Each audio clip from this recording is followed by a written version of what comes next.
terus aku suka sekali yang buku.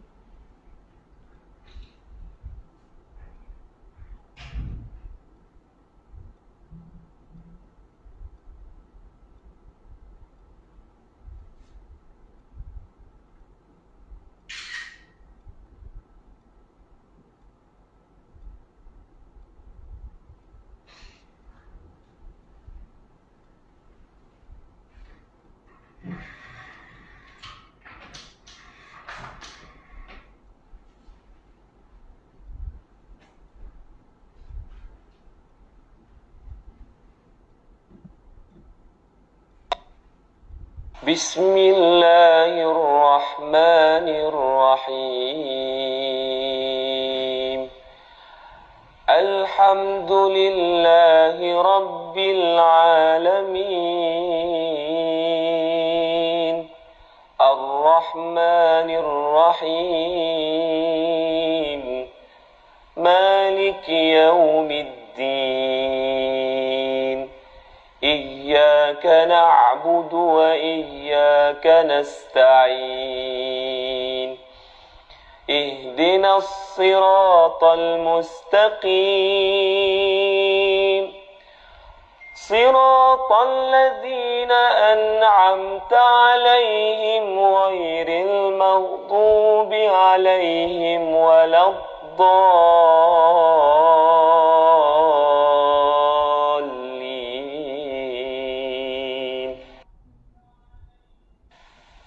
بسم الله الرحمن الرحيم الحمد لله الذي أنزل على عبده الكتاب ولم يجعل له عوجا قيما لينذر بأسا شديدا من لدنه ويبشر المؤمنين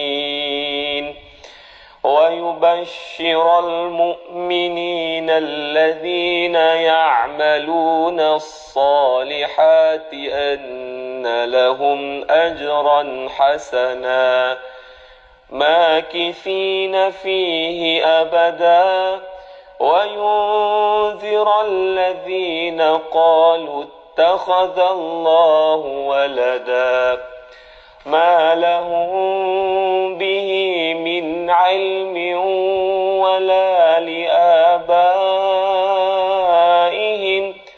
كبرت كلمة تخرج من أفواههم إن يقولون إلا كذبا فلعلك باخع نفسك على آثارهم إن لم يؤمنوا بهذا الحديث أسفا إنا جعلنا ما على الأرض زينة لها لنبلوهم أيهم أحسن عملا وإنا لجاعلون ما عليها صعيدا جرزا أم حسبت أن أصحاب الكهف والرقيم كانوا من آياتنا عجبا إذ أوى الفتية إلى الكهف فقالوا ربنا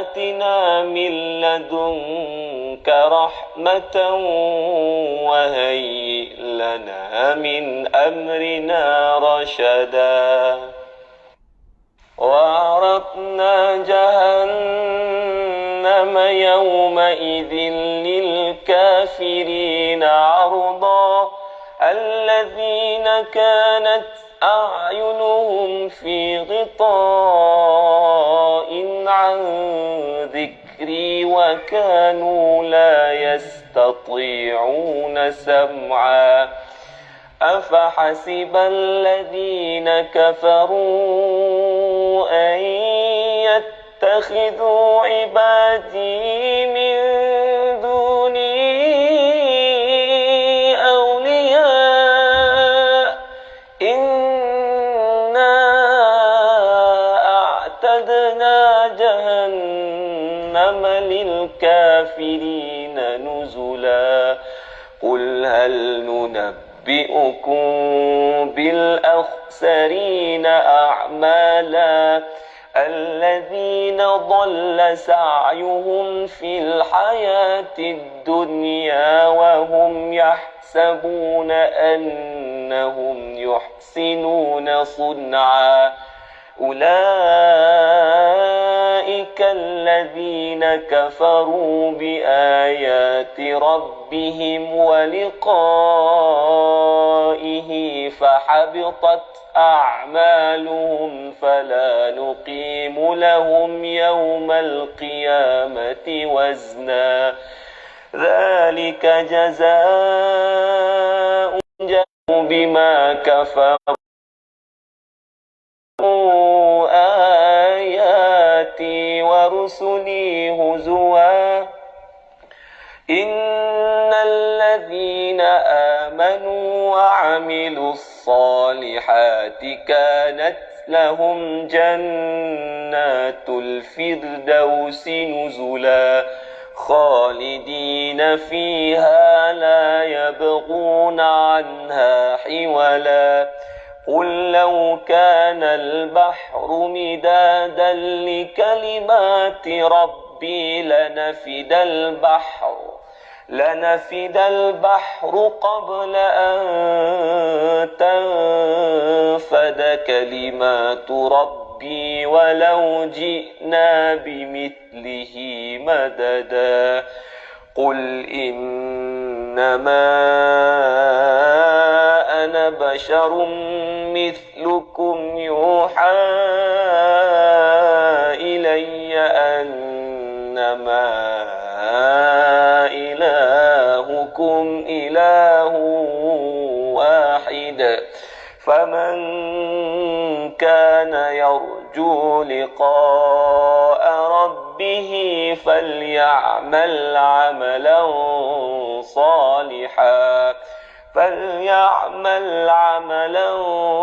صالحا ولا يشرك بعبادة ربه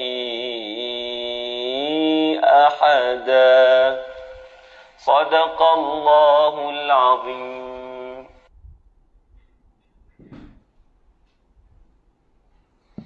أسألك يا من هو الله الذي لا إله إلا هو الرحمن الرحيم الملك القدوس السلام المؤمن المهيمن العزيز الجبار المتكبر الخالق البارئ المصور الغفار القهار الوهاب الرزاق الفتاح العليم القابض الباسط الخافض الرافع المعز المذل السميع البصير الحكم العدل اللطيف الخبير العليم العظيم الغفور الشكور العلي الكبير الحفيظ المقيت الحسيب الجليل الكريم الرقيب المجيب الواسع الحكيم الودود المجيد الباعث الشهيد الحق الوكيل القوي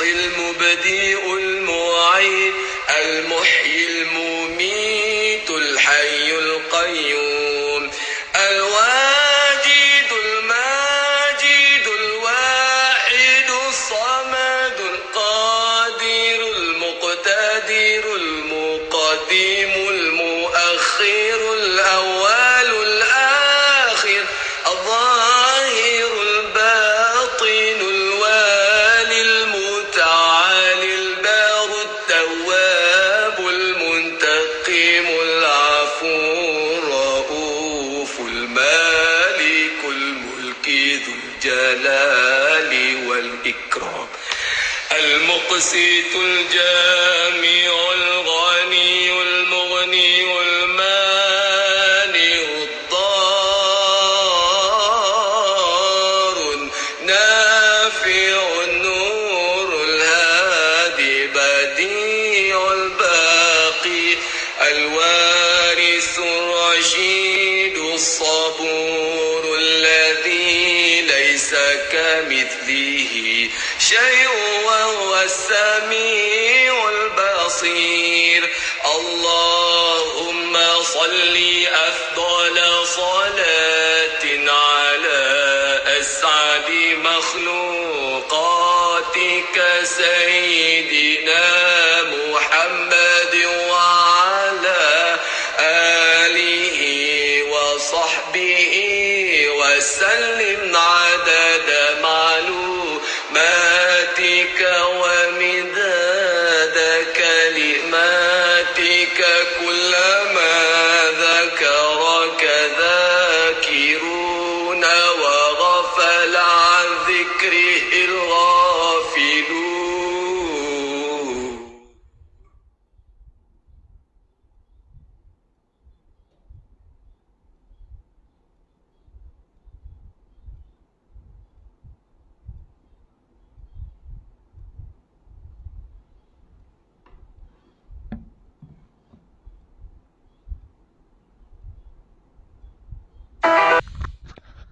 Auzubillahi minasyaitanirrajim. Bismillahirrahmanirrahim.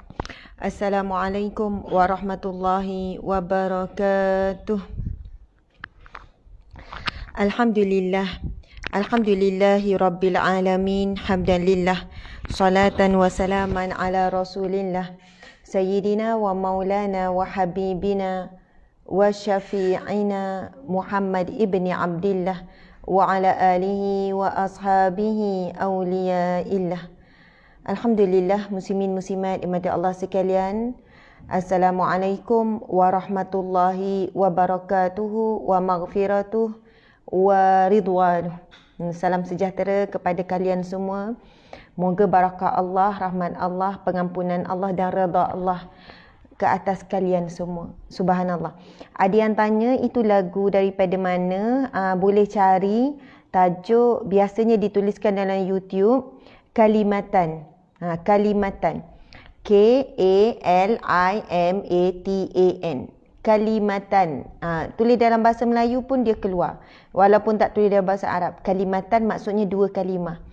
Yang tadi tu suara Imam Muda Ashraf. Imam Muda Ashraf. Sebenarnya ada banyak kumpulan nasyid yang menasyidkan nasyid tersebut. Ia sebenarnya daripada hadis Nabi SAW. Kalimatani habibatani ila rahman khafifatani ala lisan saqilatani fil mizan subhanallah wa bihamdi subhanallahil azim. Masya Allah. Jadi maksud dia adalah dua kalimah yang dicintai oleh Allah. Ia ringan pada lidah, ia berat pada timbangan mizan, iaitu kalimah apa? Subhanallah wa bihamdi subhanallahil azim. Masya Allah, alhamdulillah.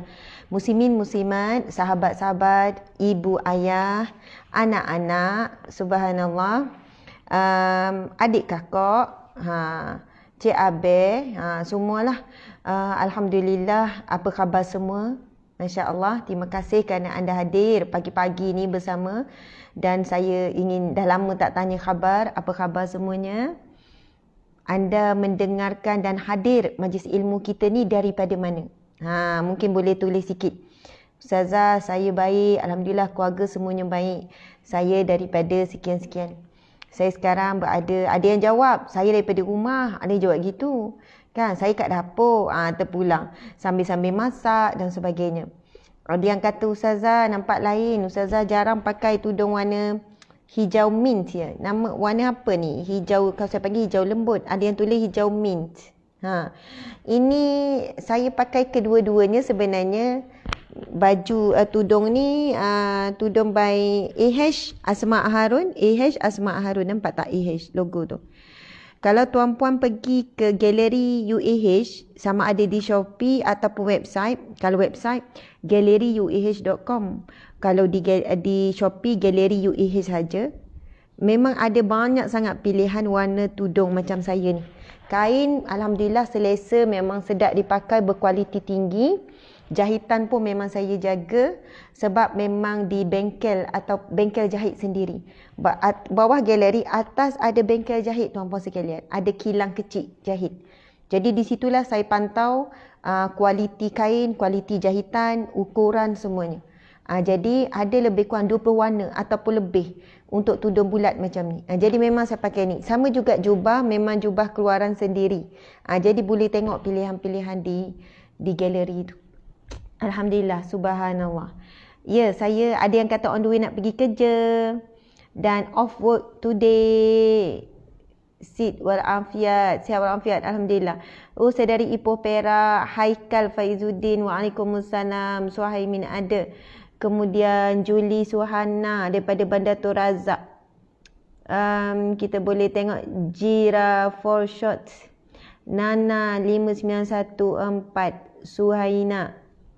Ada daripada Sabah, Ashikin, Cimet, Ustaz daripada FB, Ashros, ya terima kasih. Daripada Ipoh, Fiza Jaini, Faratuli. Ada daripada Seremban Negeri Sembilan, Trendy Kids, Pijamas, Khalifah Jewels. Syidah daripada Singapura. Ada daripada Johor, Rumah, Natasha, Ridiana. Okey, siap-siap. Betul, siap-siap nak pergi kerja. Sambil-sambil tu dengar ya. Temankan saya dari Johor, dari Terengganu, NKNR, Hafiz Darian. Masya Allah. Okey, sahabat-sahabat di FB pula ada Cik Su Ismail, Sayyidatina Sayyidatul, Noliana Muhammad Lip. Dekat dengan galeri Ustazah, duduk Senawang. Jamaliah Saad Puchong, Rohana Work, East Washing, Bunga Rosius, Nik Normawati, Emma, Sharifah Faiza, Rubiana Osman. Siapa lagi ni? Nur Khamisah, Zairiza dengan doa-doanya dan sebagainya. Maya Hafiz is watching. Zahra Muhammad Nur, Aida Yusof, daripada Subang Bestari, Pekan Pahang, Izzat Isa, Zalma Abdul Rahman. Okey, Wan Radia mohon doa, suami dia sedang berada di ICU sekarang, moga Allah beri kesembuhan.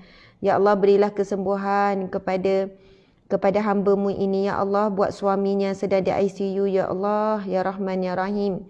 Aida Wan Radia. Jadi kita sama-sama doakan. Macam itulah kita kan berada di majlis ilmu ni, antara doa yang makbul. Jadi sama-sama kita mendoakan. Masya Allah.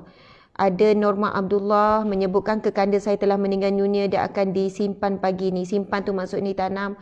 Mohon doa sahabat semua, doa agar beliau di kalangan orang yang beriman. Amin, amin ya rabbal alamin. Hasimah Abdul Rahman mendoakan kita semua. Ada Datuk Idham, subhanallah, dekat je Ustazah Senawang. Masya Allah, terima kasih hadir sama. Ada from Penang, Nurazida Daud. Okey, alhamdulillah tuan-puan sekalian. Ami Afrijali, Sungai Pura hujan lebat. Masya Allah, mudah-mudahan Allah pemudahkan.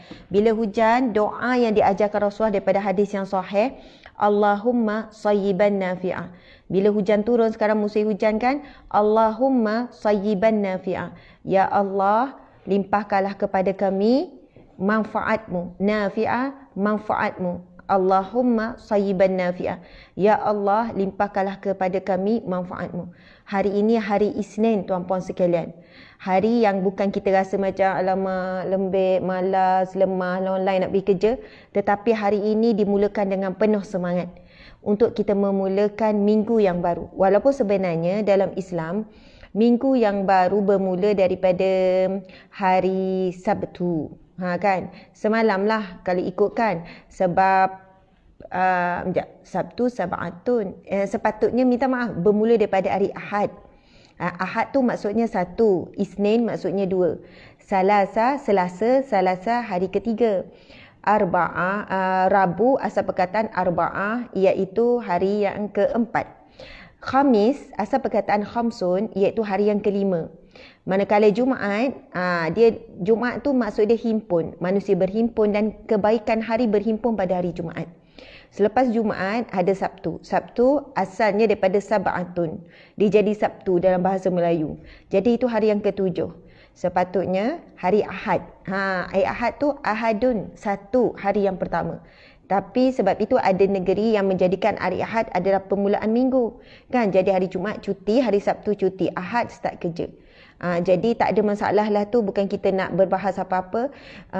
Tapi di tempat saya, negeri saya duduk, Negeri Sembilan pun memulakan minggunya pada hari Isnin. Jadi cuma saya nak kita bila bermula minggu yang baru, mesti kena bersemangat. Okey, boleh tak kita sama-sama takbir? Sahabat-sahabat kat rumah kan, saya sebut takbir, tuan pastikan Allahu Akbar. Macam tu. Encik suami boleh ya? Encik suami takbir ya? Okey, Wahid, Isnin, Salasa. Takbir. Allahu Akbar. Boleh ke tuan puan sekalian buat tak tu? Tengah bersiap ke, tengah bawa kereta ke, tengah masak ke, tengah jemur kain ke, tengah apa-apa, takbir. Boleh ya? Kita nak ambil semangat Allah yang maha besar, Allah yang maha berkuasa, Allah yang maha kuat. Okey. Wahid, Isnin, Salasa. Ready ya? Are you ready? Okey. Takbir. Allahu Akbar. Takbir. Allahu Akbar. Takbir. Allahu Akbar. Walillahil hamd. Subhanallah, alhamdulillah. Mudah-mudahan ya dengan lafaz itu syaitan pun lari, hawa nafsu pun mengecil sebab kita sedang membesarkan Allahu Akbar, Allah yang maha besar. Alhamdulillah, subhanallah. Muslimin muslimat yang dirahmati Allah sekalian, insya-Allah sama-sama kita berkongsi dan saya mulakan dululah insya-Allah doa yang ringkas bagi memulakan minggu yang baru. A'udzubillahi minasyaitonirrajim. Bismillahirrahmanirrahim. Alhamdulillahi rabbil alamin. Wassalatu wassalamu ala asyrafil anbiya'i wal mursalin wa ala alihi wa sahbihi ajma'in. Allahumma inna duha'uka. Ya Allah, sesungguhnya waktu duha ini adalah duhamu. Wal baha'a baha'uka. Sesungguhnya keagungan ini adalah keagunganmu. Wal quwwata quwwatuka. Segala kekuatan itu adalah kekuatanmu. Wal qudrata qudratuka. Segala kudrat itu adalah kudratmu. Wal ismata ismatuka. Segala kesucian itu adalah kesucianmu ya Allah. Allahumma in kana rizqina fis sama'i fa anzilhu. Ya Allah, sekiranya rezeki kami di langit, maka turunkanlah. Wa in kana fil ardi fa akhrijhu. Sekiranya rezeki itu dalam perut bumi, maka keluarkanlah. Wa in kana ba'idan fa qaribhu. Sekiranya rezeki itu jauh, maka dekatkanlah. Wa in kana mu'assaran fa yasirhu. Sekiranya rezeki itu sukar, susah, sempit, maka permudahkan dan lapangkanlah untuk kami. Wa in kana haraman fatahhirhu. Sekiranya rezeki itu kotor ataupun haram, maka sucikanlah untuk kami daripada sumber-sumber yang halal ya Allah. Ya Allah, ya Rahman, ya Rahim, kami berpagi-pagi ya Allah, berkumpul di majlis ilmu-Mu ya Allah, di taman syurga yang sementara di dunia. Mudah-mudahan asbab ini kami dirizkikan untuk berada di taman syurga-Mu yang sebenar di akhirat kelak. Ya Allah, ya Rahman, ya Basir, ya Maha melihat, yang Maha pengasih, Maha penyayang. Lihat dan pandanglah kami ya Allah, ya Syahid, ya Maha menyaksikan. Sesungguhnya kami berkumpul ya Allah. Allahumma innaka ta'lam anna hazihil qulub qad ijtama'at ala mahabbatik. Sesungguhnya kami berkumpul ya Allah kerana menyatakan dan membuktikan kecintaan kami kepadamu, kepada Rasulullah sallallahu alaihi wasallam dan kepada agama ini ya Allah. Wa tawhadat ala da'wati, kami bersatu untuk memikul beban dakwahmu ya Allah, menyampaikan seruan agamamu kepada diri kami, kepada mereka yang terdekat dengan kami ya Allah, ahli keluarga, sahabat-sahabat, jiran-jiran, sama ada di alam fizikal ataupun alam maya ya Allah. Wa ta'ahdat ala nusrati syari'atik, Kami mengikat janji setia akan mendaulatkan syariat-Mu, akan menghidupkan sunnah Nabi-Mu dalam diri kami ya Allah, dalam keluarga kami, dalam kejiranan kami, dalam qaryah kami, dalam negeri bahkan dalam negara kami, sehingga tertegaknya kalimah La ilaha illallah Muhammadur Rasulullah. Fawathiqillahumma rabitataha. Maka ya Allah, eratkanlah di antara hati-hati kami ini dengan ikatan akidah yang kuat, yang mantap, dengan ikatan tawakal kepadamu ya Allah, dengan ikatan iman dan taqwa ya Allah, agar ikatan inilah yang tetap teguh mengikat hati-hati kami ya Allah, mengikat perkataan kami ya Allah, perbuatan kami berada di jalan-jalan kebenaran. Ikatlah kami dengan talimu ya Allah. Jangan sekali-kali engkau melepaskan talimu daripada kami ya Allah. Ingatkanlah kami jika kami terlupa. Tariklah kami apabila kami makin jauh ya Allah.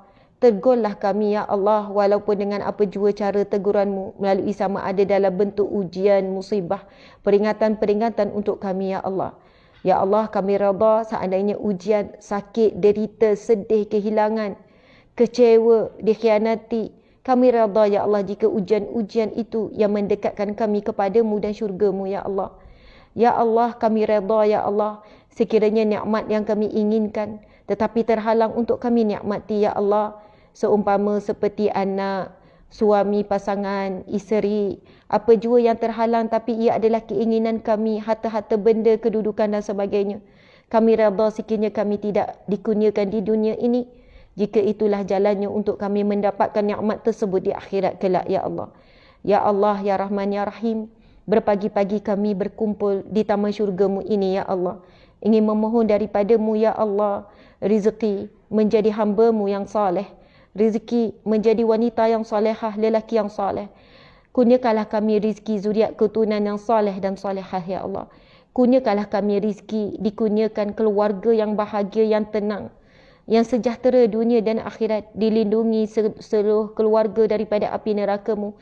Kurniakanlah kami rezeki masuk syurga sekeluarga ya Allah, satu keluarga besar. Ya Allah, kami mohon kepadamu rezeki diberikan jiran-jiran yang baik dan kami menjadi jiran yang baik juga ya Allah. Rezekikanlah kami sahabat-sahabat yang baik yang sama-sama membawa kami ke syurga-Mu ya Allah, ke jalan-jalan kebenaran. Ya Allah, rezekikanlah kami ya Allah diberikan pemimpin yang beriman, bertakwa ya Allah. Ya Allah, hari ini mereka akan akad sumpah ya Allah. Setelah pelantikan yang berlaku, yang berlangsung, polemik dan juga pelbagai perisiwa-perisiwa yang Engkau sendiri maha mengetahui ya Allah. Jadikanlah yang baru dilantik ini pemimpin yang beriman, bertakwa, yang diberikan taufik hidayah oleh-Mu ya Allah, yang memimpin kami sebagai rakyat yang akan mentaati mereka ya Allah, untuk membawa sejahtera di dunia dan juga di akhirat ya Allah. Ya Allah, rezekikanlah kami berupa harta dunia yang barakah ya Allah, berupa harta yang akan mendekatkan kami kepadamu, bukan menjauhkan, yang bukan melalaikan tetapi mengingatkan kami kepada pemberi harta, pemberi rezeki, iaitu-Mu ya Allah. Lapangkanlah ya Allah, berikanlah kami kemampuan untuk membayar segala hutang, kami bebas daripada hutang ya Allah. Berilah kekuatan untuk kami tidak tamak ya Allah, sehingga kami tidak menambah-nambahkan hutang ya Allah. Berikanlah ke dalam hati kami kekayaan yang sebenar, iaitu kekayaan jiwa, iaitu pada sifat qanaah, bersyukur dan rasa cukup dan rasa puas dengan apa yang ada, apa yang Engkau kurniakan ya Allah. Ya Allah, ya Rahman, ya Rahim, pagi-pagi ini kami mohon kepadamu ya Allah, rezeki kemanisan dalam beribadah ya Allah, kemanisan dalam beribadah. Rasa manis ketika kami sedang solat, manis ketika kami sedang berzikir, manis ketika kami sedang membaca Al-Quran, sehingga kami merasakan bahawa kelazatan dan kemanisan itu menyebabkan kami ingin berlama-lama dalam beribadah. Ya Allah, berikanlah kami kesihatan tubuh badan, kecerdasan akal fikiran, ketajaman berfikir dan mencari idea ya Allah, kefasihan lidah ya Allah, lidah yang berhikmah ya Allah, lidah yang memberikan kebaikan untuk diri dan yang mendengar ya Allah. Ya Allah, ya Rahman, ya Rahim, ringankanlah tubuh badan kami dalam melakukan ketaatan ya Allah. Ya Allah, ya Ba'is, yang maha membangkitkan, ya Allah. Bangkitkanlah semangat kami, ya Allah, agar kami bersungguh-sungguh melakukan pekerjaan pada hari ini dan seterusnya. Bersungguh-sungguh dalam berfikir, merancang dan melaksanakan, ya Allah. Ya Allah, bangkitkanlah semangat kami agar kami tidak menangguh-nangguhkan lagi untuk menjadi hamba-Mu yang baik. Seorang wanita yang salihah, seorang ibu yang hebat, yang mulia, yang baik, ya Allah. Bantulah kami agar boleh melawan bisikan syaitan, bisikan iblis dan juga hasutan daripada hawa nafsu dan daripada gangguan jin dan manusia, ya Allah. Ya Allah, ya Rahman, ya Rahim, kami mohon satu rezeki yang tidak layak untuk kami minta, tetapi hanya kepadamu tempat meminta, kerana Engkaulah ya Malik yang maha memiliki semuanya, ya Razak yang memberikan rezeki, yang Wahhab yang maha memberi, yang Mujib yang maha menerima permintaan hamba-hamba. Engkaulah ya Allah, Tuhan ya Rahman, ya Rahim, yang maha pengasih, maha pemurah, ya Wadud yang maha cinta, ya Allah. Kami memohon dan berlindung dengan sifat-sifat-Mu yang mulia, ya Allah. Kurniakanlah kepada kami, Allahumma ja'alna min ahli jannatil firdaus bighairi hisab, bighairi azab. Kurniakanlah kepada kami syurga firdaus-Mu tanpa dihisab, tanpa diazab, ya Allah. Wa sallallahu ala sayyidina Muhammad wa ala alihi wa sahbihi wa sallam, walhamdulillahi rabbil alamin. Amin ya rabbal alamin. Taqabbalallahu minkum minna wa minkum, taqabbal ya karim. Subhanallah, Allahu akbar. Subhanallah, alhamdulillah, alhamdulillah, muslimin muslimat dirahmati Allah sekalian. Mudah-mudahan Allah makbulkan doa dan permintaan kita, dan kitalah orang yang beruntung dan bertuah apabila Allah memilih kita semua untuk sama-sama berdoa, lalu Allah makbulkan. Ada para malaikat yang bersama-sama dengan kita mengangkat doa-doa kita. Kalau bukan hari ini ataupun esok kita dapat melihat doa kita itu diangkat dan dimakbulkan Allah, yakinlah Allah tetap akan memakbulkan doa hamba-Nya yang ikhlas meminta dengannya, sebagaimana firman Allah Subhanahu wa taala, auzubillahi minasyaitanir rajim, bismillahirrahmanirrahim. Wa idza sa'alaka 'ibadi 'anni fa inni qarib ujibu da'watad da'i idza da'an falyastajibu li wal yu'minu bi. Sadaqallahul azim. Yang bermaksud, dan apabila hamba-hambaku bertanya kepadamu, wahai Muhammad, wa iza sa'alaka ibadi, apabila hamba-hambaku bertanya kepadamu, wahai Muhammad, tentang aku, wa iza sa'alaka ibadi anni, tentang aku, tentang Allah. Lalu Allah berfirman, qalu wa iza sa'alaka ibadi anni fa inni, sesungguhnya qarib, aku sangat dekat dengan hamba-hambaku. Ujibu da'watad da'i idza da'an, aku pasti ujib, Allah yang mujib, aku pasti menjawab, aku pasti menunaikan permintaan hambaku apabila dia meminta. Ujibu da'watad da'i idza da'an. Syarat yang pertama meminta, idza da'an, meminta. Falyastajibu li, maka taatilah segala perintahku, perintah dan juga tinggalkan larangan. Itu syarat doa kita nak makbul. Falyastajibu li, maka sahutlah seruanku, jawablah panggilanku, firman Allah, maka taatilah perintahku. Wal yu'minu bi, dan beriman, yakinlah dengan Allah. Wal yu'minu bi, ada sambung lagi, falyastajibu li wal yu'minu bi la'allakum. Ustaz, tolong cari yang ada sambungan tu, saya tak ingat hujung ayat tu. Subhanallah. Sahabat-sahabat dimati Allah sekalian, Masya Allah. Alhamdulillah, sekarang dah pukul 7.30, kita ada masa 30 minit saja untuk kuliah, untuk membacakan satu hadis Nabi yang sangat dekat dengan kita. Dan saya harap sahabat-sahabat boleh bersama dengan saya akan berhenti insya-Allah tepat pukul 8 ataupun sebelum. Menghormati masa tuan-puan juga. Kan ada kelas, ada kuliah, ada program dan sebagainya. InsyaAllah hadis yang kita akan bacakan ini berkenaan dengan kehidupan seharian kita. Bagaimana untuk kita menguruskan apa yang berlaku sekeliling. Dan mudah-mudahan hadis ini akan menjadi satu kekuatan pada kita. Kita cuba apply terus pada hari ini. Terus letak dalam mindset. Apa yang akan berlaku, sama ada kecil ataupun besar, kita bersedia atau tidak, kita jangka atau tidak. Jadikan hadis ini sebagai motivasi. Jadi insya-Allah saya akan pergi ke papan putih, kita sama-sama akan tuliskan hadis ini. Biarlah tangan kita ni jadi saksi. Kemudian insya-Allah kita akan memahami dan syarahkan hadis ini, insya-Allah. Okey, bismillahirrahmanirrahim. Encik nak tu. Tempat tu. Bismillahirrahmanirrahim. Tempat letak kitab. Semua warna hijau hari ni. Encik suami pun warna hijau juga.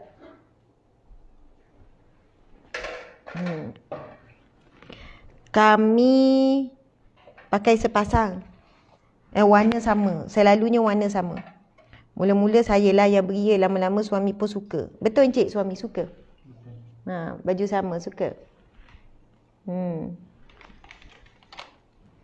Okey, sementara encik tu saya tulis, hadis ni tak panjang. Okey, kepada yang baru mengikuti kuliah kita, ini namanya kuliah kitab Riyadhus Salihin. Kitab ini kita dah siri yang ke-49. Esok dah 50 dah. Jadi kita masih lagi pada bab yang ketiga, iaitu bab sabar. Hadis yang bakal kita bacakan hari ini adalah hadis yang ke-13. Hadis yang ke-13 dalam bab sabar dan hadis yang ke-37 dalam kitab Riyadhus Salihin. Kitab Riyadhus Salihin ini maksudnya adalah taman orang soleh. Kitab yang disusun, dituliskan oleh Imam Nawawi. Disusun hadis-hadis yang sahih dan ada juga hadis yang hasan tapi kebanyakannya sahih. Dan juga firman-firman Allah yang berkaitan dengan tajuk. Jadi kitab ini telah pun subhanallah telah pun diterbitkan di seluruh dunia. Sekian nama, berkurun-kurun. Berapa abad, berapa kurun dah tanpa sekali menjadi rujukan umat Islam seluruh dunia. Masya Allah. Dan alhamdulillah kita ditakdirkan Allah, dipermudahkan untuk membacakan kitab ini. Okey. InsyaAllah, bismillahirrahmanirrahim, kita akan membacakan hadis. Okey, semua tulis. Anda tak ada, tak kisahlah kan, Ustazah, saya bukan pengajar Islam, tulisan saya buruk, tapi saya nak cuba. Tuan-puan sekalian, seburuk-buruk tulisan, sebaik-baik ingatan. Mari saya tulis. Seburuk-buruk tulisan, ini kata-kata Ustaz Fahrul Joy. Seburuk-buruk tulisan, sebaik-baik ingatan. Apa maksud dia? Seburuk-buruk tulisan, sebaik-baik ingatan. Tapi kalau tulisan cantik, itu bonus lah. Maksudnya ialah, walaupun tulisan anda buruk, tapi itulah sebaik-baik ingatan. Dan tolong, ada beberapa perkara kita tak boleh percaya. Ada beberapa perkara dalam hidup ni tak boleh percaya. Apa yang paling tak boleh percaya? Ada beberapa perkara dalam dunia ni memang tak boleh percaya. Dan apakah perkara yang paling tak boleh percaya? Tolong tulis, ada tak? Saya nak tengok, ada tak yang boleh jawab dengan tepat? Apakah perkara, main teka-teki, yang paling tak boleh dipercayai? Sangat tak boleh dipercayai. Dan saya akuinya. Apa dia? Ada tak orang boleh jawab? Apa yang paling tak boleh dipercayai? Nafsu. Okey, nafsu lagi. Lagi? Encik? Tak ada jawapan. Tak ada jawapan. Okey. Kata-kata, okey, betul. Apa dia? Betul. Yang tak boleh dipercayai, antara perkara dalam dunia yang paling tak boleh percaya adalah ingatan sendiri. Terima kasih Puan Izlina ataupun Cik Izlina. Ingatan sendiri. Paling tak boleh percaya ingatan sendiri. Dan ia berlaku dalam seharian kita. Kadang-kadang tu, baru berapa saat. Bang. Tiba-tiba, saya tak ingatlah nak cakap apa. Ya Allah, apa benda ni penting. Boleh. Kita padahalnya memang panggil nama dia untuk bercakap. Tiba-tiba lupa. Kadang-kadang kita fikir, semalam saya ada banyak senarai. Pagi ni ada meeting. Ada banyak senarai. Tapi saya tak tulis. Saya ingat semalam datang macam-macam. Okey, esok nak isu ni.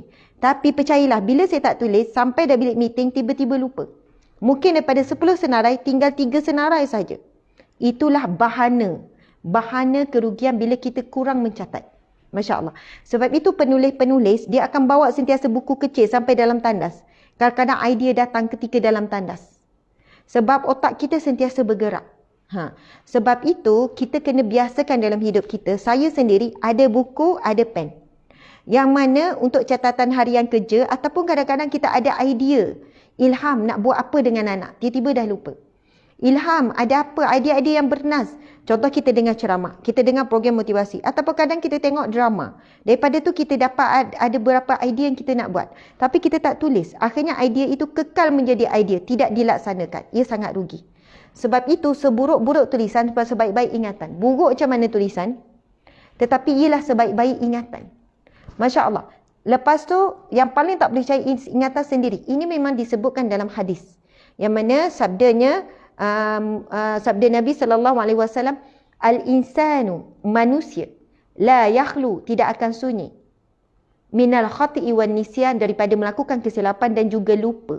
Sebab itu perkataan insan itu sendiri asal perkataan nasya, iaitu lupa.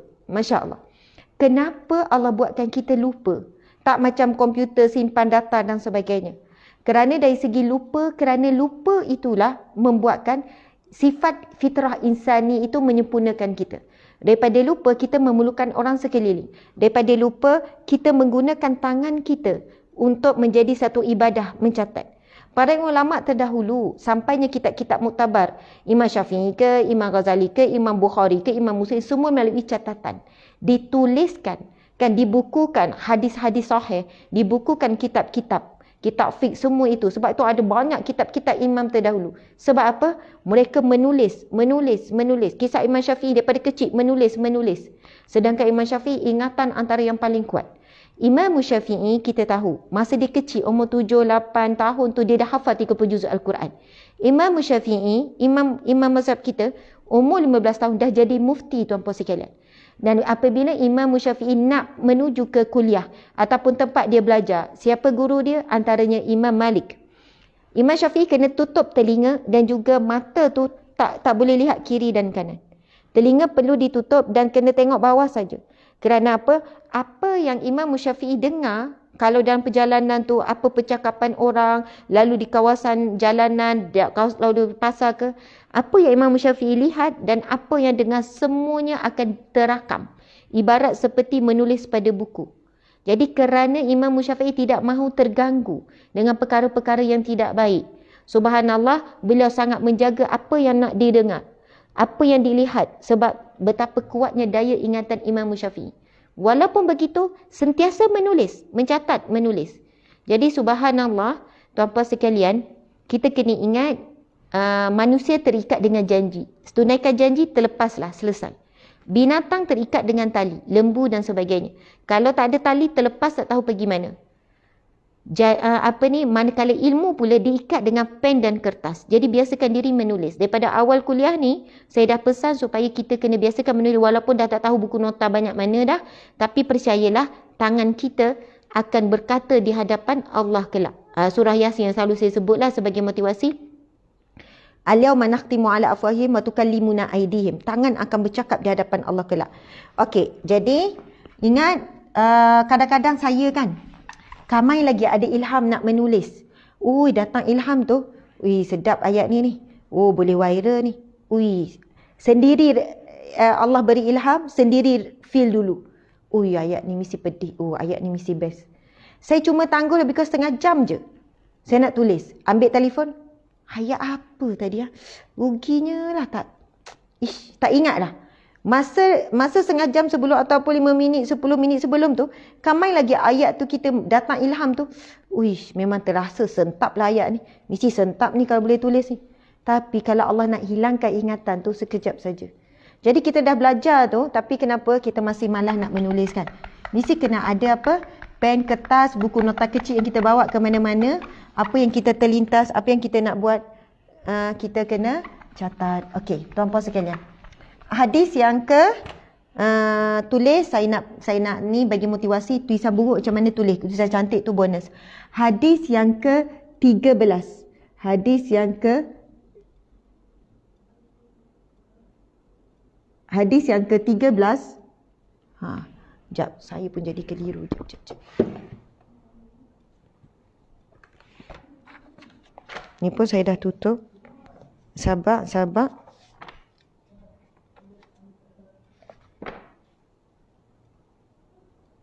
Encik suami,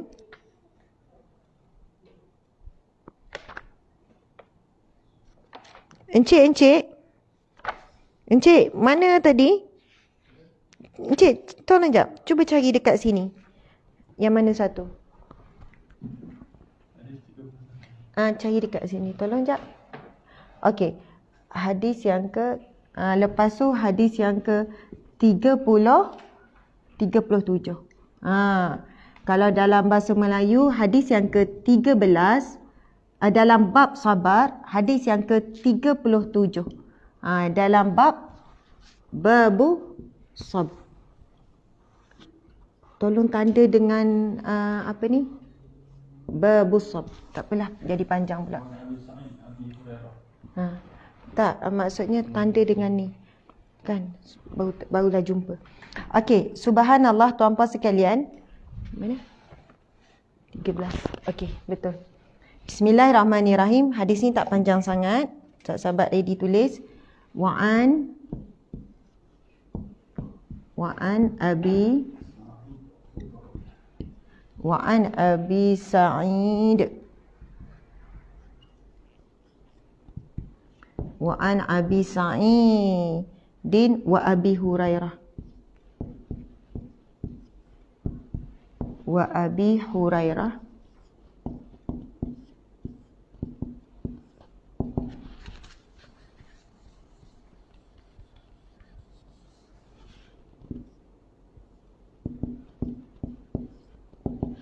Wa Abi Hurairah radhiyallahu anhuma. Okey. Anin nabiyyi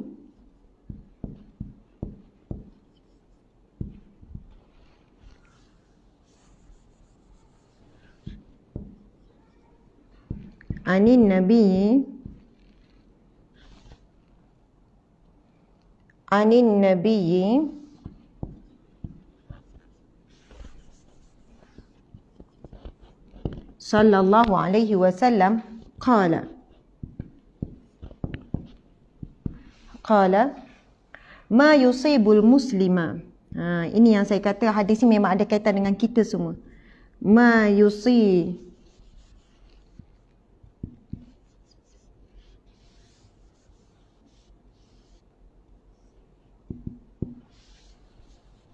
ma yusibul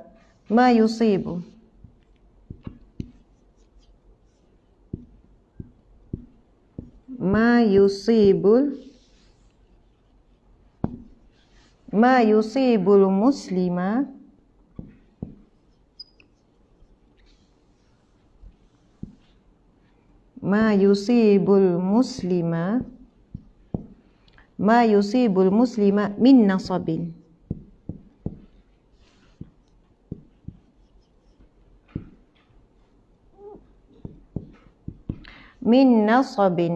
Wala wasabin.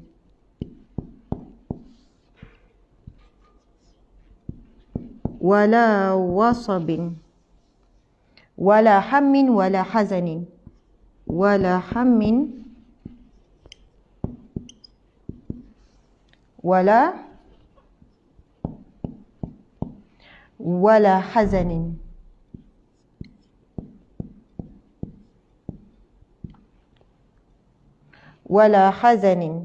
Wala adha wala ghammin.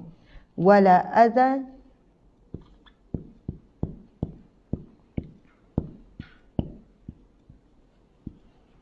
wala adhan wala ghammin.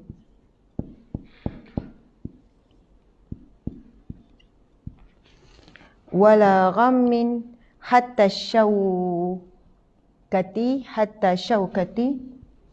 Encik boleh tak encik tolong bacakan?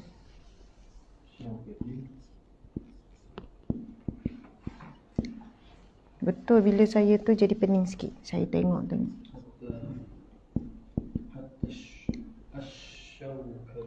Hatta syawkatu ke syawkati?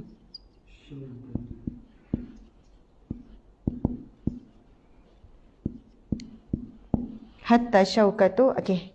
Yushakuha. Nak habis dah.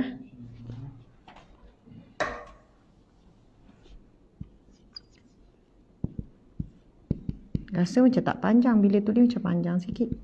Yushakuha. Yushakuha. Illa.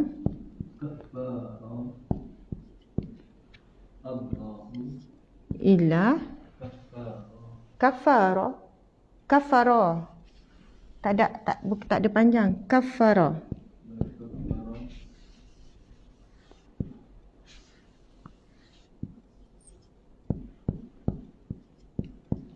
Illa kafarallahu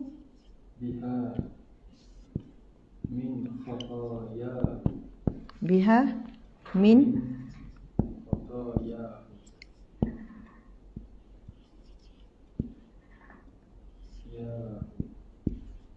betul gini ejaan.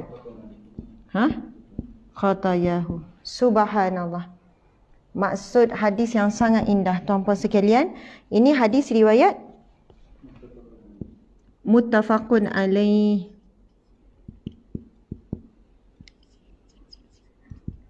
Kalau sebut muttafaqun alaih, maksudnya ini hadis daripada Bukhari dan Muslim. Okey. Sahabat-sahabat, kita akan sama-sama baca dulu, kemudian kita akan pergi setiap maksud dia. Okey, kita akan sama-sama membacakan hadis Nabi ini.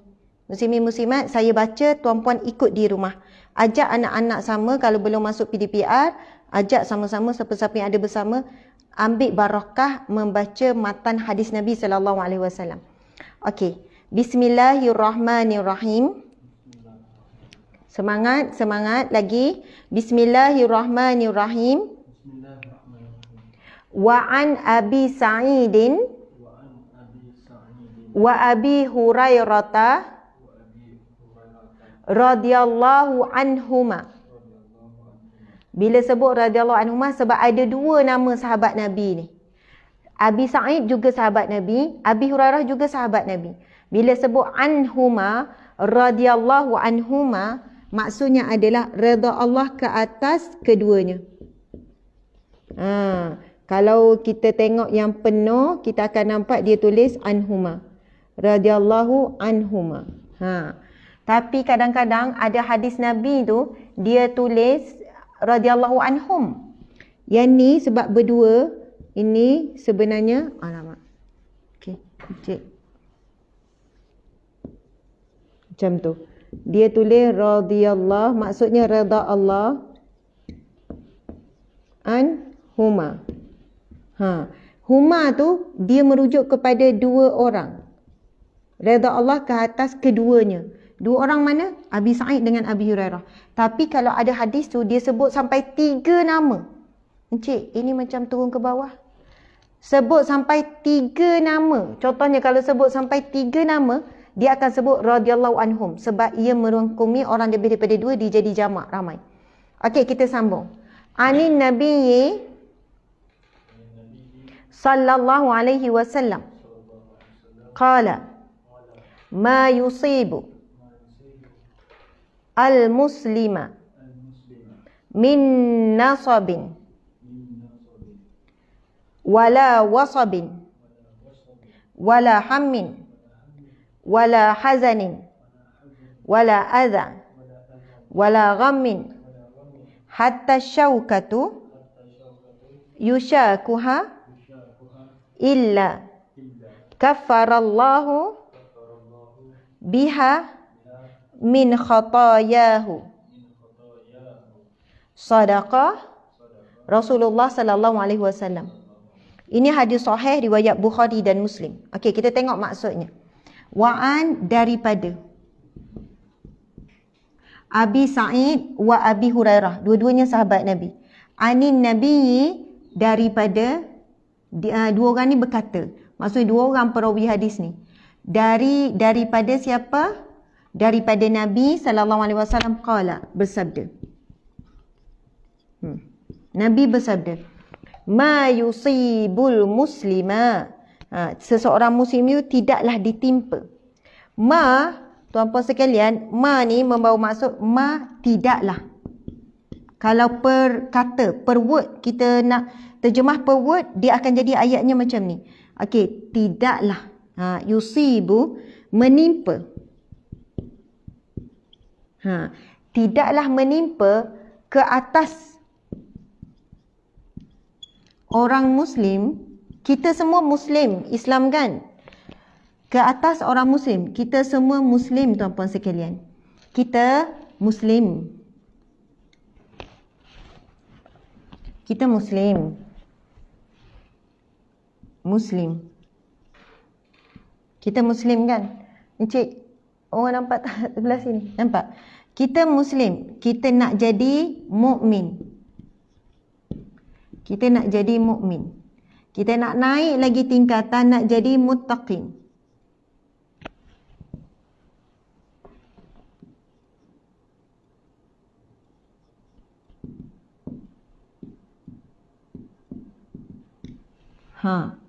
Daripada Muslim, kita nak naik sebab ramai orang Muslim tapi dia tak mukmin, dia tak beriman kepada Allah. Dia hanya orang Islam saja. Dia masih tak tutup aurat, dia masih tak solat, dia masih tak bagi zakat, dia masih lagi buat maksiat. Itu hanya peringkat Muslim. Dia mengaku dia agama Islam, tapi dia tidak hidup dengan cara hidup Islam. Jadi kita kena naik kepada orang mukmin, subhanallah. Orang mukmin, orang peringkat yang beriman dah. Wujudnya syurga neraka, yakin bahawasanya ada catatan pahala, ada catatan dosa. Beriman bahawasanya wujudnya malaikat yang selalu ada kiri dan kanan. Kewujudan azab kubur, orang yang beriman. Tetapi bukan semua orang yang beriman ini dijamin selamat daripada api neraka. Kerana dalam dia beriman, saat imannya hilang, maka dia melakukan maksiat. Dia fasik. Dia berkekalan, dia sentiasa melakukan maksiat. Bila iman dia datang, dia taubat, dia istighfar. Subhanallah, masih bergeluman dengan maksiat. Masya Allah. Tapi bila jadi muttaqin, orang-orang yang bertakwa, tuan-puan sekalian, ittaqullah, takut, dekat. Kuat dah ni, inilah golongan yang dijamin syurga, diharamkan neraka. Sampai peringkat orang yang bertakwa. Tapi kalau para nabi, mereka berada di mana? Di kalangan muqarrabin. Subhanallah. Muqarrabin, maksud dia apa? Golongan yang dekat. Qarib, dekat. Muqarrabin ni dah dekat sangat dengan Allah. Kan para nabi, salafus salih, wali-wali Allah, para alim ulama, orang yang sangat rapat dan dekat dengan Allah Subhanahu Wa Taala. Jadi kita mungkin masih lagi di peringkat ni tuan-puan sekalian, Muslim. Kita kena usaha jadi mukmin dan naik jadi muttaqin. Okey, baiklah. Dalam hadis ini Nabi SAW bersabda, tidaklah menimpa ke atas orang Muslim min nasabin, daripada nasabin. Apa dia? Min nasabin, keletihan. Subhanallah. Nasabin, letih. Wala wasabin, keletihan. Wasabin, sakit. Wala hammin, sedih. Ataupun kita boleh tulislah kesedihan. Kita boleh tulis kesakitan. Kita boleh tulis keletihan. Wala hazanin. Okey. Penyakit, kesedihan, duka cita. Wala hazanin. Dan duka cita. Wala adha. Adha ni sakit.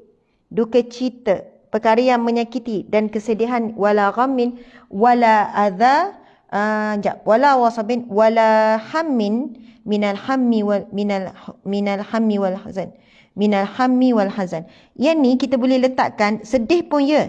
Tetapi ada banyak juga saya baca terjemahan daripada hadis lain, dia tuliskan kebimbangan. Ataupun kita boleh letak kerunsingan. Ya. Wala hazani, duka cita. Wala adha, kesakitan. Sakit. Wala ghammin, gangguan. Walaupun ada terjemahan mengatakan ghammin ini kesedihan yang bersangatan. Contohnya kan. Okey, keletihan, kesakitan, memang duka cita, ini sedih. Semualah kecewa, ada semua kat sini lah. Apa-apa yang menyedihkan lah. Okay. Kesakitan, wala ghamin, gangguan, hatta syaukati, sehingga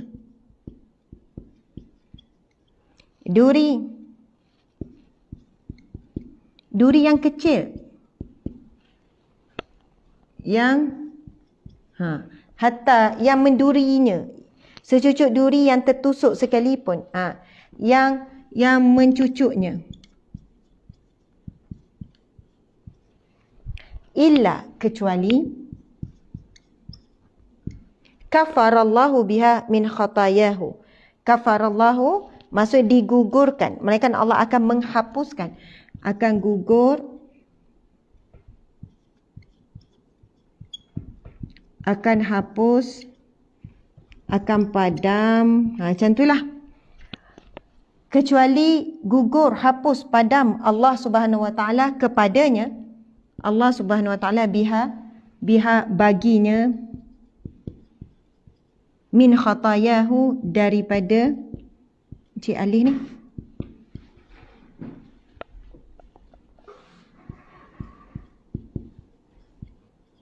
Baginya daripada khatayahu ini. Daripada dosa kesalahannya. Kan? Daripada dosa-dosanya, dosa kesalahannya. Bolehlah. Okey, sahabat-sahabat dimati Allah sekalian, mari kita perhatikan. Di dalam hadis Nabi ni, marker merah. Nabi menyebutkan tentang berapa perkara. Cuba kita tengok. Nabi SAW bersabda, sesungguhnya tidaklah menimpa bagi orang Muslim daripada keletihan. Nombor 1. Wala wasabin. Nombor 2, sakit. Apa saja sakit. Covid ke, demam ke, sakit apa sajalah. Kanser ke, semua kesakitan. Daripada keletihan. Semua orang letih. Kita semua letih. Tak ada orang kata, saya tak pernah letih seumur hidup. Mesti ada keadaan situasi yang kita sangat letih. Letih emosi, letih berfikir, letih dari segi fizikal, letih lah. Sampai kita kata letih, saya dah letih dah nak adab benda ni. Perkataan letih itu tuan-tuan sekalian. Ataupun sakit. Walahamin, kebimbangan, kerunsingan. Kita selalu diuji dengan bimbang, dengan runsing. Yang ni okey ke encik, macam naik ke atas. Ya. Kebimbangan, kerunsingan tuan-puan sekalian. Bimbang macam-macam.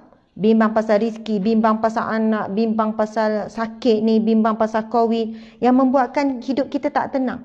Terlalu banyak benda yang kita runsing. Kita bimbang tentang aib kita dibuka Allah. Kita bimbang tentang macam manalah nasib anak kita bila kita meninggal dunia sedangkan kita sedang sakit. Kan kita bimbang pasal macam manalah suami ni kenapalah macam dah berubah. Esok-esok anak boleh terima tak situasi kalau berpisah. Ini contoh. Terlalu banyak benda yang kita bimbangkan yang belum berlaku. Dan itu memang antara ujian berat bagi kita. Ada orang kata jangan fikirlah benda tak berlaku lagi, jangan fikirlah. Tapi ini satu ujian tu apa sekali. Kadang bukan nak fikir benda tu datang. Benda-benda yang negatif. Itu ujian. Subhanallah. Wala hazanin, duka cita, sedih, kecewa. Semua ada masuk dalam perkataan ni. Wala adha, kesakitan. Ni kan sebut dah. Ini sakit penyakit lah. Kesakitan penyakit. Demam apa semua masuk wasabin. Adha ni, kita disakiti oleh manusia. Kesakitan adha ni lebih kepada apa? Kesakitan kepada hati kita, perasaan kita. Wala ghammin, serta gangguan. Adha ni sebenarnya benda-benda yang kalau kita tengok duka cita akan nampakkan menyakiti atau kesedihan bersangatan. Okey, betul?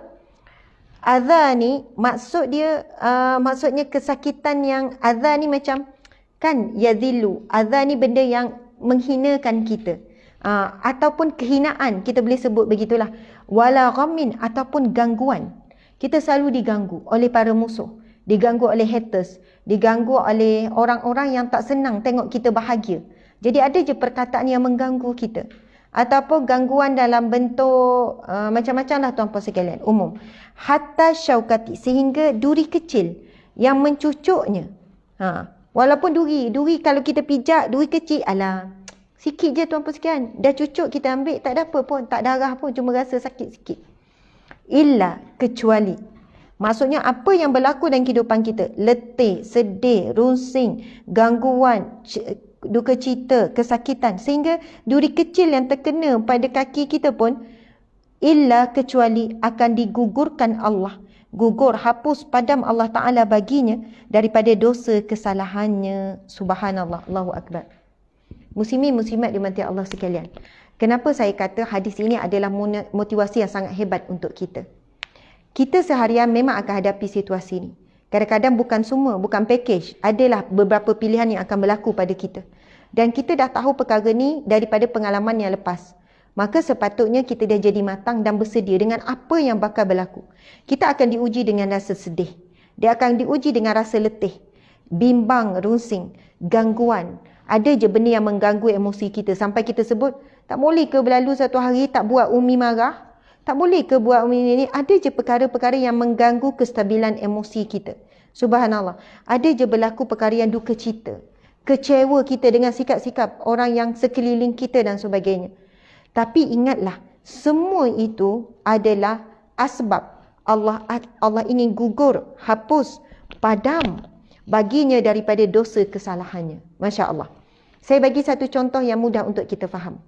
Kita tengah menyapu. Sapu rumah, lepas tu lap, lepas tu mop lagi. Masya Allah. Lepas tu suami kata, awak tak penat ke? Lepas tu kita jawab, penat, memang penat. Habis tu rehatlah kejap. Kan? Rehat je lah. Tak apa bang, awak nampak tak? Dosa saya sedang bergugur tu. Nampak tak?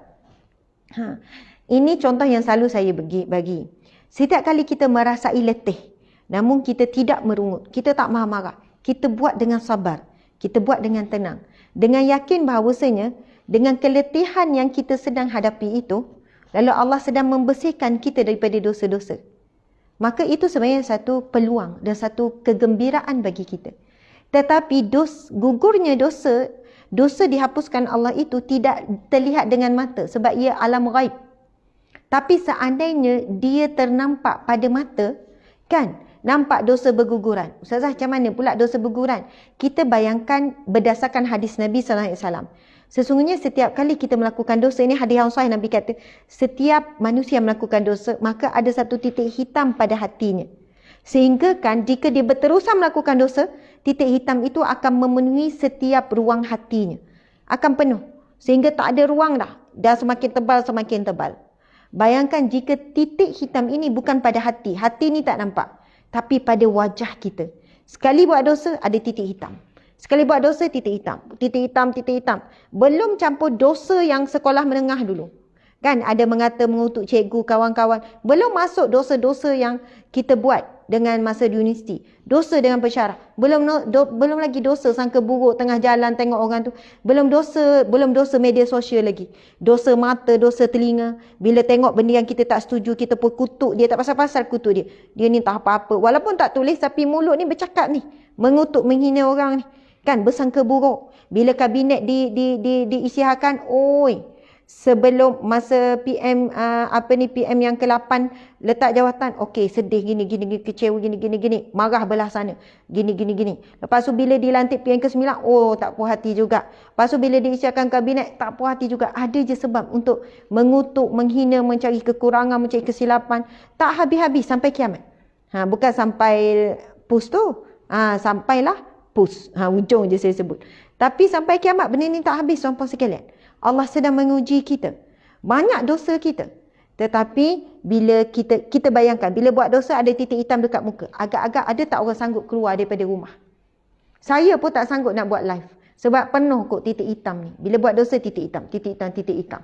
Jadi bila banyak tu malu nak ngadap orang. Tapi Allah tak nampakkan bila kita berdosa. Macam suci, bersih, soleh-solehah je semua kan. Bila berdepan. Sebab penampilan zahir, ia tidak terlihat bagaimana kita menanggung beban dosa. Tapi cuba bayangkan saja, bila buat dosa titik hitam di muka. Dan bila kita letih menyapu buat kerja rumah, tiba-tiba kita nampak titik hitam tu jatuh. Jatuh. Clear dah lah sebelah sini. Okey, buat lagi kerja. Dengan semangat. Walaupun penat, tak apa. Penat ini sabar, lalu sabar akan menggugurkan dosa. Masya Allah. Ini contoh saja ya. Kita akan jadi semangat tuan-puan sekian. Walaupun kita penat, kita rasa puas hati. Sebab kepenatan ini dapat pahala. Kepenatan ini boleh menggugurkan dosa-dosa kita yang kita sendiri tak tahu. Kita ada banyak, 4 kekurangannya kategori dosa. Dosa besar, dosa kecil. Dosa ingat, dosa lupa. Dosa sengaja, dosa tak sengaja. Dosa yang kita tahu dan tidak tahu. Ada yang dosa kita tak tahu pun itu dosa. Rupanya Allah catat sebagai dosa. Dan banyak dosa yang kita lupa. Cuba kita ingat balik apa dosa yang kita buat minggu lepas. Kita boleh termenung. Macam tak buat dosa pula. Padahalnya kita lupa tuan-puan sekalian. Antara dosa yang kita ingat dan dosa kita lupa, banyak yang kita lupa. Dan banyak dosa yang kita tak sengaja buat di luar kawalan kita. Lepas dah buat barulah ni. Jadi tuan-puan sekalian, ini adalah medium, instrumen Allah menjadikan kaedah untuk kita kembali kepada Allah dalam keadaan bersih dan bersih dosa. Sebab itu kita tengok letih pun bila kita sabar, Allah akan gugur dosa. Kemudian sakit. Sakit apa pun. Sakit pinggang, sakit belakang, kan? Sakit kaki. Sakit apa pun. Bukan bermaksud kita tak perlu jumpa doktor. Jumpa doktor. Kan? Cari ubat penawar. Makanlah makanan kesihatan dan sebagainya. Perlu rehat. Rehatlah. Tetapi bukan dalam keadaan marah-marah. Bukan dalam keadaan tidak redha dan mengeluh. Sakit ni tahu tak? Pinggang saya ni sampai sakit. Marah-marah pula orang. Lepas tu kebimbangan. Kerana kebimbangan perkara yang belum berlaku menyebabkan kita dah hilang kawalan emosi. Jadi bimbang, apa yang berlaku yang membimbangkan kita? Abang tak tahulah apalah result besok ni, takutnya bimbangnya. Takutnya lah bimbang. Dia punya bimbang nak tunggu result COVID tu, kan lagi 2 hari tu. Dia punya bimbang tu sampai tak tentu arah, dah jadi marah-marah orang. Itu bukan kebimbangan yang dapat pahala. Tapi kebimbangan itu disusuli dengan doa, zikir. Dia isi kebimbangan itu dengan mengharapkan Allah Subhanahu Wa Taala. Kemudian ujian apa? Sedih, duka cita, kecewa dan sebagainya. Kesakitan, dihina dan sebagainya. Gangguan. Sehingga duri kecil pun Allah akan menggugurkan dan menghapuskan dosa kesalahannya. Tuan-puan sekalian. Kebetulan pagi tadi sebenarnya saya sedang menulis tapi tak sempatlah. Saya kena sambung lagi tulisan itu. Saya melihat ini penutup insya-Allah. Saya melihat ada ramai di kalangan kita yang suka menuliskan ujian saat dia diuji. Faham ya? Saat diuji, dia menuliskan ujian tersebut. Saat dia struggle menuliskan ujian. Bukanlah salah tuan-puan sekalian. Tetapi kita cenderung menyesali. Kita cenderung menyesali apa yang kita luah dan apa yang kita tulis, apa yang kita cakap ketika kita dikawal. Dikawal apa? Dikawal marah.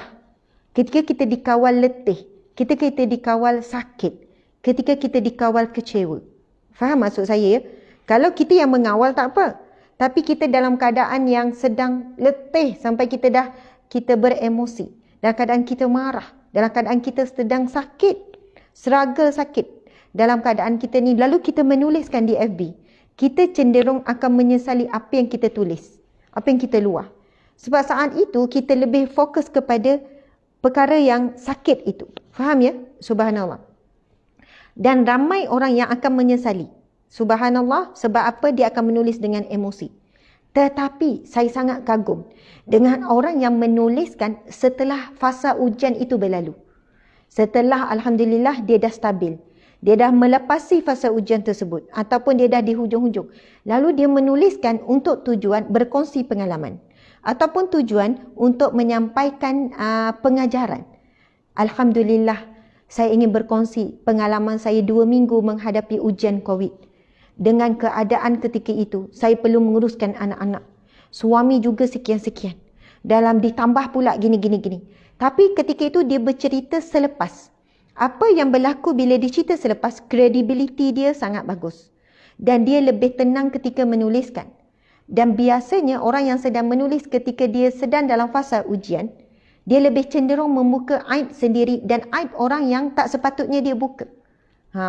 Jadi sangat penting bila berlaku sesuatu peristiwa dalam hidup kita, peram terlebih dahulu. Sampai perkara itu matang. Akhirnya bila kita menulis, kita akan analisis apa yang patut kita tulis, apa yang tak patut. Kita tak perlu buka aib kita ketika kita gagal menguruskan ujian. Kita boleh saja menuliskan perkara-perkara yang positif sahaja. Dalam waktu yang sama kita boleh tuliskan jugalah keadaan kita yang teruk, tak boleh mengawal diri, keadaan kita sampai begini-begini. Tetapi jangan berlebihan fokus kepada saat kita tidak boleh mengawal diri. Tapi ceritalah yang memberikan pengajaran kepada orang. Dan setelah habis ujian, kita lebih fokus kepada hikmah. Alhamdulillah hikmahnya. Sebab biasanya hikmah akan tersikap selepas fasa ujian itu berlalu. Ataupun di hujung-hujung ujian. Tapi saat kita sedang diuji ketika itu, mungkin bercampur dengan marah, kecewa, letih yang berlebihan sehingga kita fokus kepada apa yang meletihkan kita. Dan kita fokus kepada na'udzubillah lebih kepada meraih simpati manusia. Sepatutnya fasa ujian adalah fasa kita hibernate. Masa itulah tempoh untuk kita fokus merayu merintih dengan Allah. Allahu Akbar. Merayu merintih dengan Allah. Dah selesai fasa ujian, kita nak berkongsi, silakan. Berkongsilah sesuatu yang beri manfaat. Bukan kata, Ustazah kalau macam tu tak boleh cakap kita sakit, minta doa di media sosial. Boleh. Tetapi dengan cara yang berilmu, cara yang ada maruah diri. Maksudnya kita boleh bagi tahu, doakan saya dan keluarga sedang diuji COVID-19. Doakan moga kami kuat dan diberikan kesembuhan. Subhanallah, ramai akan mendoakan. Tetapi jika disusuli dengan cerita detail apa yang sedang gini, lepas tu kecewa gini, lepas tu kita terlalu mendesak orang untuk memahami kita. Akhirnya orang tidak enggan untuk memahami kita. Kita terlalu kita panggil please kan. Kita terlalu meraih simpati dan sebagainya. Bimbang terlebih meraih simpati manusia, terlupa untuk meraih simpati Allah. Terlebih meluah di media sosial, kita kurang meluah kepada Allah. Terlebih bergantung kepada kata-kata motivasi manusia, sehingga kita kurang bergantung kepada kata-kata motivasi daripada Allah melalui Al-Quran dan juga hadis Nabi. Saya juga ingin menegur diri saya dan sahabat semua. Biasa ya saat kita diuji, lalu kita menulis. Lepas tu kita lihat ada beberapa orang yang respon. Ada orang yang kita kenal dan kawan kita tak respon. Tak ada doakan, tak ada apa. Yang kedua, ada kawan-kawan yang berikan pertolongan. Ada yang hantar produk, ada yang hantar sikit. Tapi ada pula kawan yang buat tak tahu saja. Dan tolong selepas fasa ujian, jangan kita ungkit semuanya. Jangan kita tulis pula, masa ni lah, masa aku sakit itulah, baru aku kenal mana kawan, mana lawan. Barulah tahu mana kawan sejati. Ada kawan tu langsung buat tak tahu, doa ke pun tak. Tuan-puan sekalian, siapa yang tahu? Mungkin orang yang tak tulis pun moga awak sembuh, tapi dia doa sembunyi. Mana tahu orang yang tak ada kirimkan apa-apa saat kita sakit, tak ada beri pertolongan itu, tuan-puan sekalian. Masya Allah, waktu itu sebenarnya dia tak buka Facebook ataupun dia tak tahu pun perkembangan kawan tu. Kan kalau Facebook, media sosial ni, saya perasan kalau kita dah lama tak follow kawan kita tu walaupun kita friend, cerita dia tak naik dekat newsfeed kita. Lepas daripada seminggu, kan, yang kita terbaca, barulah tahu siapa kena. Tolong tuan-puan sekalian. Kalau kita tak mampu nak matang dan kita tak boleh nak bersangka baik di media sosial, media sosial bukan membantu kita bersosial, tetapi ia telah merosakkan kehidupan kita dunia dan akhirat. Selepas berlalu fasa ujian, besarkan kesyukuran. Bukan masa tu nak update status, baru tahu siapa kawan yang sebenar. Ada yang buat tak tahu, tapi saya maafkan kamu semua. Siapa kita nak menagih semua orang tunjuk simpati kepada kita. Cukuplah Allah yang memberi simpati kepada kita. Cukuplah Allah yang memberi pertolongan kepada kita. Janganlah kerana ujian menjauhkan kita dengan manusia yang sayang dan hormat kita. Kerana ujian menjauhkan kita dengan Allah. Ingatlah fasa ujian bukan ketika saat diuji saja. Tetapi ujian itu masih berlarutan saat selepas ujian. Selepas dah sehat. Lepas dah sehat tu, ujian, ujian hati kita. Adakah semakin tawaduk, semakin lembut, semakin banyak mendoakan orang, tidak bersangka baik, tidak bersangka buruk. Tetapi ramai orang selepas fasa ujian, dia mula buat analisis sendiri. Menilai manusia sekelilingnya. Na'udzubillahi min zalik. Jadi sekadar ingatan daripada saya, sebab saya melihat itulah situasi yang berlaku. Dan alhamdulillah saya sangat kagum dengan orang yang menulis selepas fasa ujian dengan tulisan yang sangat baik. Yang bukan nak bangga bahawa dia hebat menguruskan ujian Allah. Tapi dalam itu dia tulis bagaimana dia mengatasi. Apa ayat motivasi dia. Apa doa dia. Apa yang dia buat ketika kelang kabut menguruskan anak, suami, isteri, adik-beradik. Masya Allah. Dan insya Allah hadis inilah yang menjadi kekuatan kepada kita. Yang mana Nabi bersabda hadis yang sahih. Tidak ada apa yang menimpamu. Bahkan letih kamu, sakit kamu, bimbang kamu, duka cita kamu. Kan, kelukaan yang kamu hadapi, gangguan sehingga duri kecil pun. Semua itu adalah instrumen untuk kaedah cara Allah nak membersihkan kita daripada dosa-dosa. Maka bersyukur di atas ujian tersebut. Kerana mungkin istighfar kita tak kuat. Solat taubat kita lemah. Subhanallah. Mungkin permohonan ampun dan taubat kita tak kuat. Allah nak membersihkan kita. Allah nak berikan kita syurganya. Allah nak berikan kita pengampunannya. Maka bila Allah melihat kita sangat lemah melalui jalan taubat, sangat lemah melalui jalan Al-Quran, istighfar dan sebagainya, maka Allah jadikan jalan ujian untuk menyucikan kita. Kerana Allah cintakan kita. Itu hadis Nabi yang sahih yang lain. Nabi menyebutkan, apabila Allah mencintai suatu kaum, Allah mencintai seseorang, maka Allah akan mengujinya. Jika dia redha, maka dia dapat redha Allah. Namun jika seseorang itu marah, merungut, mengungkit, protes, dia tak merungutkan Allah. Ya Allah, kenapa bagi aku sakit? Tak, dia merungutkan manusia sekeliling dia. Dia ungkit itu, ungkit ini. Na'udzubillah. Allah menyebutkan melalui hadis Nabi ini, Nabi bersabda, barang siapa yang marah akan ujian Allah, maka dia juga mendapat kemarahan Allah Subhanahu Wa Taala. Allahu Akbar. Tuan-puan sekalian, terima kasih banyak-banyak. Mohon maaf salah dan silap. Mudah-mudahan bermanfaat perkongsian kita pada hari ini. InsyaAllah kita di kalangan minas sabirin, di kalangan orang-orang yang sabar. Sehingga bertemu lagi dalam kuliah kitab Riyadhus Shalihin pagi besok seperti biasa jam 7. Dan insya-Allah pada malam ini ada satu perkongsian menarik yang bertajuk Ya Allah, aku tidak berdaya. La haula wala quwata illa billah. Aku tidak berdaya. Kita nak memahami hakikat diri kita yang tidak berdaya. InsyaAllah pengisian ini lebih kepada tasawuf. Nak merasakan diri tak berdaya. Lalu membangkitkan rasa kebergantungan kepada Allah. Bersama dengan saya dan juga Elvira Loy. Adinda Elvira Loy. Elvira Loy tahu kan? Artis tu. Jadi insyaAllah buat bicara santai. Tapi sampai ilmiah pada malam ini. Jam 9 malam bersama dengan Adinda Elvira Loy. Tajuknya ialah Ya Allah, aku tidak berdaya. Masya Allah, mohon maaf salah dan silap. Terima kasih kepada semua. Wabillahi taufiq wal hidayah. Assalamualaikum warahmatullahi wabarakatuh. Kita tangguhkan dengan tasbih kafarah dan surah wal asr. Bismillahirrahmanirrahim. Subhanakallahumma wa bihamdika asyhadu an la ilaha illa anta astaghfiruka wa atubu ilaih. Bismillahirrahmanirrahim. Wal asr. Innal insana lafi khusr illa alladhina amanu wa amilus solihat wa tawasaw bil haqqi wa tawasaw bis sabr. Sadaqallahul azim.